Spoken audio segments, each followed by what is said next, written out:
అండి. సో ఇక చాలా వార్తలు ఉన్నాయి. ఈ వార్తలన్నీ కూడా చూసేటువంటి ప్రయత్నం చేద్దాం.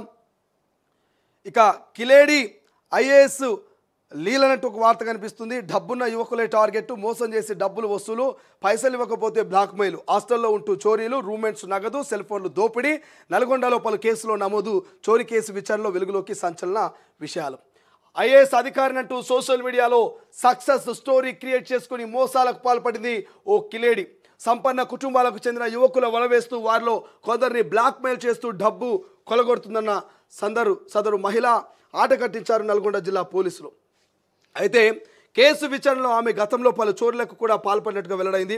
మిర్యాలగూడ మండలం లావుటి థానాకు చెందిన సరిత అలియాస్ ప్రత్యుష తేలికగా డబ్బు సంపాదించడానికి ఐఏఎస్ అధికారిగా, డాక్టర్గా అవతారం ఎత్తింది. ఆ తర్వాత మోసాలకు తెరలేపింది. పలువురు యువకులకు ఉచ్చులోకి లాగింది.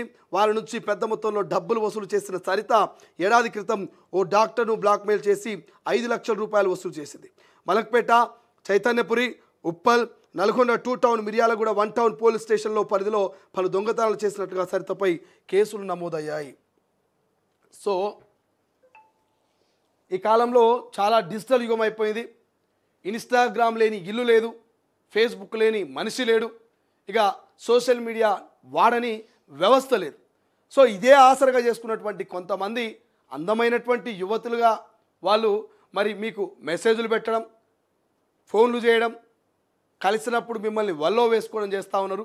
ఐఏఎస్ ఆఫీసర్నని, ఐపీఎస్ అధికారినని, లేకపోతే డాక్టర్ బిడ్డనని, ఇట్లా ఏవో మాయ మాటలు చెప్పి, కళ్ళబొల్లి మాటలు చెప్పి ఇన్స్టాగ్రామ్లో ఒక పోస్ట్ పెట్టి డాక్టర్ కోట్ వేసుకోవాలి, స్టెథోస్కోప్ వేసుకోవాలి, మరి ఇన్స్టాగ్రామ్లో పోస్ట్ పెట్టాలి అంటే ఈమె డాక్టర్ అని అనుకోవాలి.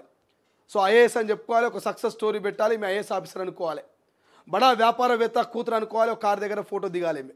సో ఇవన్నీ చూసి మరి చాలామంది ధనవంతుల్ని టార్గెట్ చేసి ఈ ప్రత్యుష అలియాస్ సరిత అనేటువంటి అమ్మాయి ధనవంతుల కొడుకులని టార్గెట్ చేస్తూ వాళ్ళకు మెసేజ్లు పెడుతూ వాళ్ళ నుంచి మరి లక్షల్లో డబ్బులు వసూలు చేస్తూ మరి అనేకమైనటువంటి పోలీస్ స్టేషన్లో కేసులు ఉన్నాయంట. ఆమె ఎక్కడెక్కడున్నాయి, ఆమె కేసుల లిస్టు చెప్తే కళ్ళు తిరిగి కింద పడేటట్టున్నాం మనం. ఆమె కేసుల లిస్టు చెప్తే మనము కళ్ళు తిరిగి కింద పడేటట్టున్నాం. ఈమె వయసు మహా అంటే ఒక 28-30 ఏళ్ళు ఉండొచ్చు, కానీ ఆమె కేసుల సంఖ్య చూడండియా. మలక్పేట్ పిఎస్ అంట, చైతన్యపూర్ అంట, ఉప్పల్ అంట, నల్గొండ 2 టౌను, మరి మిర్యాలగూడ 1 టౌన్ పోలీస్ స్టేషన్, ఇట్లా అన్ని పోలీస్ స్టేషన్లు అంటే ఇక్కడికే 1 2 3 4 5 6 పోలీస్ స్టేషన్లే. ఈ 6 పోలీస్ స్టేషన్లు ఇప్పటికే ఆమె మీద కేసులు నమోదైనాయట. గట్టి కొడితే 30 ఏళ్ళ వయసు లేదు, 30 ఏళ్ళ వయసుకి 6 పోలీస్ స్టేషన్లో కేసులు. ఎక్కడికక్కడ నగలు దొంగతనం చేస్తున్నట. హాస్టల్లో ఉండాలి, దోస్తుగాల డబ్బులు సెల్ ఫోన్లు ఎత్తుకొని ఉడాయించాలి.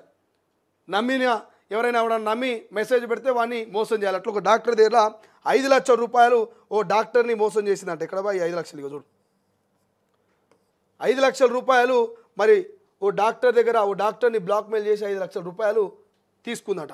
ఇక ఆమె కట్టని ఏషం లేదు, ఐపీఎస్, ఐఏఎస్, మరి డాక్టర్, ఇట్లా అన్ని రకాల ఏషాలు కడుతుంది ఆమె.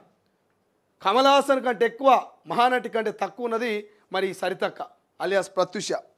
అన్ని ఆటలాడి ఇక మరి అందరినీ మోసం చేసి కోట్ల రూపాయలు కొల్లగొడితే ఇక పోలీసులు పట్టుకొచ్చి, తల్లి నువ్వు సంపాదించుకున్నది, దోచుకున్నది, బ్లాక్మెయిల్ చేసింది చాలు, నీ సోషల్ మీడియా సేవల్ని ఇక స్టేషన్లోనో లేకపోతే జైల్లోనో మేము వాడుకుంటామని చెప్పి అరెస్ట్ చేసి జైలుకి తీసుకుపోయే ప్రయత్నం చేస్తున్నాడు. సో దయచేసి యువకులు ఏదో అందమైన అమ్మాయి ఫోటో కనిపించి ఫ్రెండ్ రిక్వెస్ట్ వచ్చినా లేకపోతే మెసేజ్ వచ్చినా వెంటనే యాక్సెప్ట్ చేసి సొల్లు గార్చి మా అమ్మకు ప్రమాదం ఉంది, లేకపోతే నాకు ఎమర్జెన్సీ ఉందని మీకు మెసేజ్ పెట్టంగానే మీరు లక్షల్లో డబ్బులు కొడితే మీ బ్రతుకులు, మీ జీవితాలు నాశనం అయిపోతాయి. కాబట్టి సో దయచేసి కొత్త వారిని అంత ఈజీగా నమ్మకండి, కొత్త వారికి అంత ఈజీగా డబ్బులు పంపించకండి. సో తర్వాత మరి గిట్లనే బ్లాక్మెయిల్ అంశాలు తెర మీదకి వస్తాయి. ఇక కరోనా విజృంభణ అంటూ వార్త కనిపిస్తుంది, చాలా పేపర్లో రాసిరు. ఇది కూడా మనం